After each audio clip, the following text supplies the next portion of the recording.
আগতে বহাগ আহিলে ডেকা গাভৰুৰ প্ৰেম জাগিছিল কিন্তু কলিৰ যুগত দিন সলনি হ'ল এতিয়া বহাগ আহিলে বুৱাৰীৰহে প্ৰেম জাগি উঠে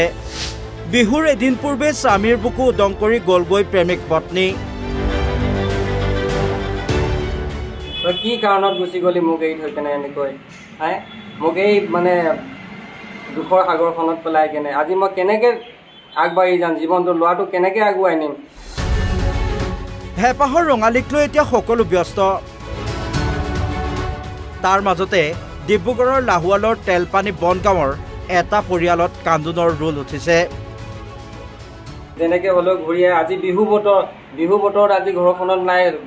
সকলো মানুহে দেখিছোঁ মানে ওচৰ চুবুৰীয়া মানুহ পিঠা পনা কিবা কিবি এইবিলাক বিহু বুলি গোটাইছে মোৰ ঘৰখন আজি একদম উদাস পৰিৱেশ মানে ঘৰখনত যে একোৱে নাই একেবাৰে শূন্য তেনেকুৱা এটা পৰিস্থিতিৰ সৃষ্টি হৈ গৈছে গতিকে মোৰ আজি বহুত দুখ লাগিছে আজি বিহু বতৰত গতিকে তই য'তে আছ মোৰ ঘৰখনলৈ উভতি আহ এইজন স্বামী কৃষ্ণ গগৈ সুন্দৰী পত্নীৰে বিয়াৰ পিছত সুখেৰে চলিছিল দুয়োৰে সংসাৰ দুয়োৰে আছে এটি 3 বছৰীয়া পুত্ৰ সন্তান কিন্তু পত্নীৰ যেন কৃষ্ণৰ লগত নবহা হ'ল মন সেয়ে স্বামীৰ অগোচৰে আন এজনৰ সৈতে চলাই থাকিল হিয়া দিয়া নিয়া অৱশেষত বহাগত জাগি উঠা প্ৰেমক আৰু দবাই ৰাখিব নোৱাৰিলে পত্নীয়ে স্বামী কণমানি পুত্ৰক এৰি নোহোৱা হ'ল পত্নী তাৰ পিছতেই স্বামীৰ হাহাকাৰময় অৱস্থা কাষ চাপিছে আৰক্ষীৰো পিছে এতিয়ালৈ পোৱা নাই পত্নীৰ কোনো সন্ধান সংবাদ মাধ্যমৰ জৰিয়তে কান্দি কান্দি পত্নীক পুনৰ ঘূৰি আহিবলৈ আহ্বান জনাইছে এইগৰাকী দুৰ্ভগীয়া স্বামীয়ে তই য'তে আছ ঘৰখনলৈ উভতি আহ মই মানে এই সৰু বা 3 বছৰ 4 মাহ বাচ্চাটো লৈ কিনে মই ঘৰখন কেনেকৈ মানে চম্ভালিম না কামলৈ যাম না ল'ৰাটো স্কুললৈ নিম না মানে চোৱা চিতা কৰিম কেনেকৈ মই তোৰ অবিহনে কেনেকৈ মই ঘৰখনত মানে জীয়াই থাকিম মই ভাবি মোৰ মানে অৱস্থা বেয়া হৈ গৈছে ঘৰখনত গৈ যেনেকৈ হ'লেও ঘূৰি আজি বিহু বতৰত আজি ঘৰখনত নাই সকলো মানুহে দেখিছোঁ মানে ওচৰ চুবুৰীয়া মানুহ পিঠা পনা কিবা কিবি এইবিলাক বিহু বুলি গোটাইছে মোৰ ঘৰখন আজি একদম উদাস পৰিৱেশ মানে ঘৰখনত যে একোৱে নাই একেবাৰে শূন্য তেনেকুৱা এটা পৰিস্থিতিৰ সৃষ্টি হৈ গৈছে গতিকে মোৰ আজি বহুত দুখ লাগিছে আজি বিহু বতৰত গতিকে তই য'তে আছ মোৰ ঘৰখনলৈ উভতি আহ তই যদিও থাকিব বিচৰা নাই মোক মানে এবাৰ আহি কৈ যাহি যে তোৰ লগত মই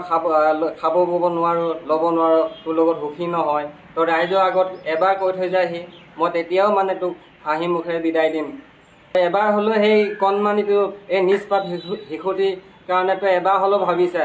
নিজৰ জন্ম দিয়া ল'ৰা হয় গতিকে তই নিজৰ জন্ম দিয়া ল'ৰাটোক কেনেকৈ কি ধৰণে কি কাৰণত তই ইমান বেয়াকৈ পাহৰি যাব পাৰিছ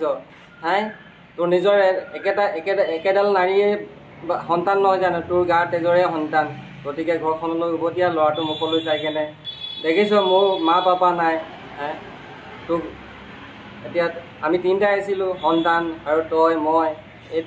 তিনিটাই ঘৰখন আমি কিমান ধুনীয়াকৈ আগবঢ়াই গৈ আছিলোঁ ধুনীয়াকৈ হাঁহি ফূৰ্তিয়ে তই কি কাৰণত গুচি গলি মোক এৰি থৈ কেনে এনেকৈ দুখৰ সাগৰখনত পেলাই কেনে আজি মই কেনেকৈ আগবাঢ়ি যাম জীৱনটো লোৱাটো কেনেকৈ আগুৱাই নিম কাইলৈ তাক ভাল শিক্ষা এটা মই কেনেকৈ দিম অকলশৰে মই হাতযোৰ কৰিছোঁ তই য'তে আছ ঘৰখনলৈ উভতি আহ যদিও থাকিবলৈ মানে মোৰ লগত তই সুখী হ'ব পৰা নাই আহি কেনে এবাৰ ৰাইজৰ আগত কৈ যাহি যে মই তোৰ লগত থাকিব নোৱাৰোঁ খাব নোৱাৰোঁ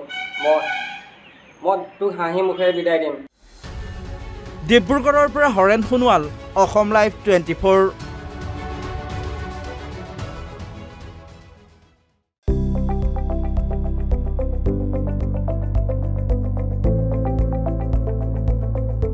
NB নিউজ সহজ সৰল ভাষাত নৱভাৰতৰ কথা।